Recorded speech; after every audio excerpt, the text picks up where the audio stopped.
কিছু গল্প শেষ হয়েও শেষ হয় না, আর কিছু গল্প মাঝপথে থেমে যায় বলেই হয়তো তারা বেশি সুন্দর।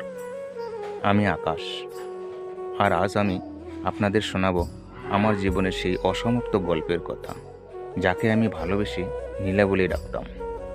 আমাদের শুরুটা ছিল রূপকথার মতো, ছোট্ট একটা চিরকুট, এক কাপ চা আর হাজারো স্বপ্ন। আমরা ভাবতাম পৃথিবীটা শুধু আমাদেরই। আমরা প্রতিজ্ঞা করেছিলাম, যাই হয়ে যাক হাতটা ছাড়ব না। কিন্তু সময় বড় নিষ্ঠুর। মধ্যবিত্ত পরিবারের বড় ছেলের কাছে প্রেমটা মাঝে মাঝে বিলাসিতা হয়ে দাঁড়ায়। একদিকে বেকারত্বের অভিশাপ, অন্যদিকে নীলার পরিবারের সামাজিক মর্যাদা। দেয়ালটা আমরা চাইলেও ভাঙতে পারিনি। একদিন নীলা বলল, আকাশ, আমি আর কতদিন লড়ব? বাবা অন্য কোথাও বিয়ে ঠিক করেছে, তুমি কি পারবে আমায় নিয়ে যেতে?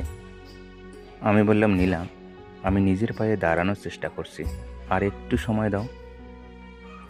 নীলা বলল, আমাদের হাতে সময় নেই আকাশ, আজ হয়তো শেষবার দেখা হলো। সেদিনে বুঝেছিলাম, ভালোবাসা থাকলেই মানুষ পাশে থাকে না, কারো কারো ভাগ্যে স্মৃতিটুকু থেকে যায়। নীলা চলে গেল সাজানো ভবিষ্যতের দিকে, আর আমি রয়ে গেলাম ভাঙাচোরা বর্তমান নিয়ে। 3 বছর পার হয়ে গেছে, আমি সফল, চাকরি করছি, কিন্তু ওই যে প্রদীপ নেবার পর সলতে যেমন পড়ে থাকে, আমার জীবনেও নীলা সেই সলতে হয়েই রয়ে গেছে।